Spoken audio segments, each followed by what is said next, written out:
Hi! Ako nga pala si Manjiro. Kung bago ka pa lang sa channel ko, paki-like and subscribe lang. Ito yung sumunod na kwento ng matapos ang Season 3 sa TV ng Hajime no Ippo. Kaya tunghayan natin ang isang magandang episode ng Hajime no Ippo 1445 na ang title ay ang Hindi Makita si Marcus Rosario. Sinabihan kayo ng eksaktong oras, araw at lugar ng laban nyo. Tapos malalaman yung hindi matutuloy, anong mararamdaman nyo. Maintindihan nyo lang yan kapag naging pro-boxer na rin kayo at nagkaroon na rin kayo ng mga laban. Siya bang sinasabihan mo? Sabi ng Taihei sabay turo kay Kaneda. Baliw, tayong dalawa ang sinasabihan niya, sabi ni Kaneda. Itigil nyo na nga yung mga pinagsasabi nyo tungkol sa laban, sabi ni Kimura. Yung paghahanda mo, yung walang katapusang training na pinagdaanan mo at habang naglalaban kayo, sa harap ng mga maraming tao, yung buhay mo at lahat ng meron ka, ibubuhos mo na sa laban mo. Yung buhay mo at lahat ng meron ka, sabi ng dalawa. Araw-araw mong iniisip yung mga kalaban mo. Siya lang yung nag-iisang tao ang nasa isip mo. At siya rin ang nagiging motivation mo.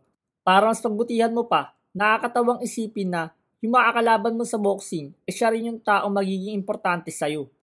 At ang parting mong world title match ay hindi mo na mahihintay na makaharap siya. At magkasubukan kayo ng lakas. At wala nang makakapag-satisfy sa'yo kundi siya lang. Siya lang ang gusto mo makaharap at sa kanya mo lang gusto makuha ang belt. At sa oras na makaharap mo siya at matalo, magiging ikaw na ang world champion. Habang lahat naman ng tao sa gym ay napatingin na lang sa sinasabi ni Kimura. Bigla napakamot yung dalawa, sa totoo lang, hindi pa rin namin magets. Hindi nyo ba naiintindihan ang lahat ng sinabi ko? O dahil kahit kailan, hindi ko naman naranasan ang maging champion. Ganun ba, ha? Sumagot kayo, sabi ni Kimura.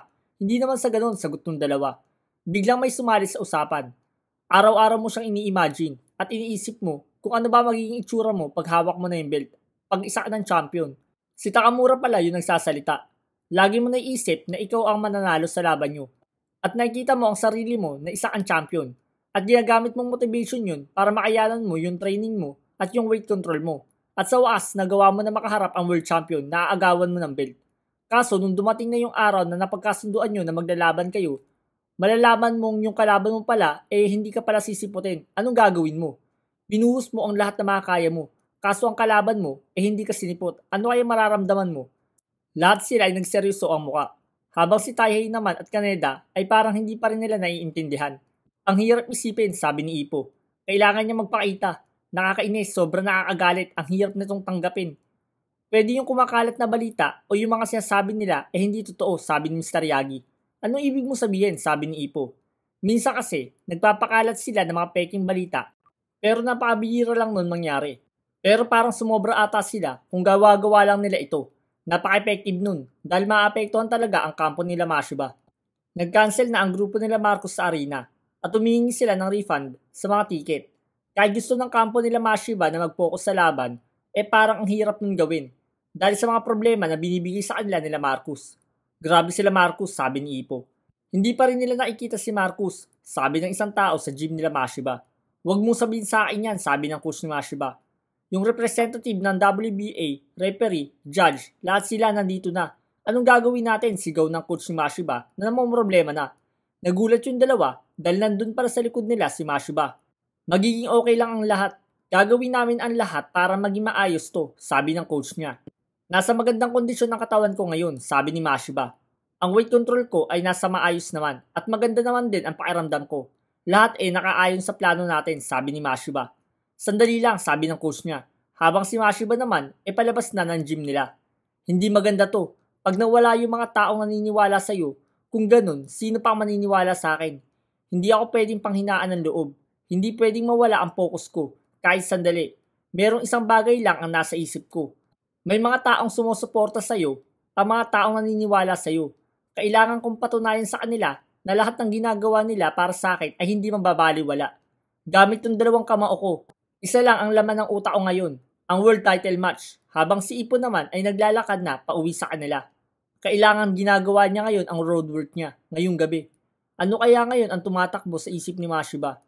Kailangan ko malampasan tong pagsubok na to. Malayo-layo na rin ang narating ko, sabi ni Mashiba habang tumatakbo.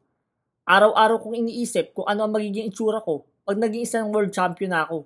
Kailangan kong isipin ang magiging panalo ko. Kailangan gamitin ko lahat ng pagsubok na to para kayanin ko pa yung weight control ko at yung training na ginagawa ko. At magagawa ko din makapunta sa mundo ng world champion. Pero, paglalaban ka, tapos malalaman mo na hindi sisipot yung kalaban mo, sa araw ng laban nyo, anong gagawin mo? Ang hirap ng ganung sitwasyon. Yun yung problema na hindi mo pwedeng isipin. Hindi pa rin sila nagkikita. Isang linggo na lang laban na nila.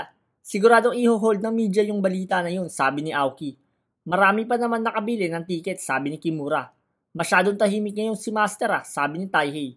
Tama ka, pero kasama naman niya si Kumi, sabi ni Kaneda. Pero sa ngayon, walang tao makakapagpakalma sa kanya, sagot ni Taihei. Wala pa rin lumalabas na balita tungkol sa laban ni Mashiba. At ang laban ay magsisimula na sa loob ng 5 araw. Bigla nagulat si Mr. Fuji sa sinabi ng kausap niya sa telepono. Nakita na nila sa Rosario sigaw ni Mr. Fuji na nagulat sa binalita sa kanya. Halos mataranta na rin yung mga tao na nakapaligid kay Mr. Fuji. Hindi kita masyado maintindihan. Pwedeng pakiulit-ulit yung sinabi mo, sabi ni Mr. Fuji sa kausap niya sa telepono. Yun lamang po. Sana'y nagustuhan nyo ang video na ito. Paki-like and subscribe lang kung nagustuhan nyo ang video na ito. Malaking tulong na rin to para sa akin para ganahan pa mag-upload pa. Maraming salamat po.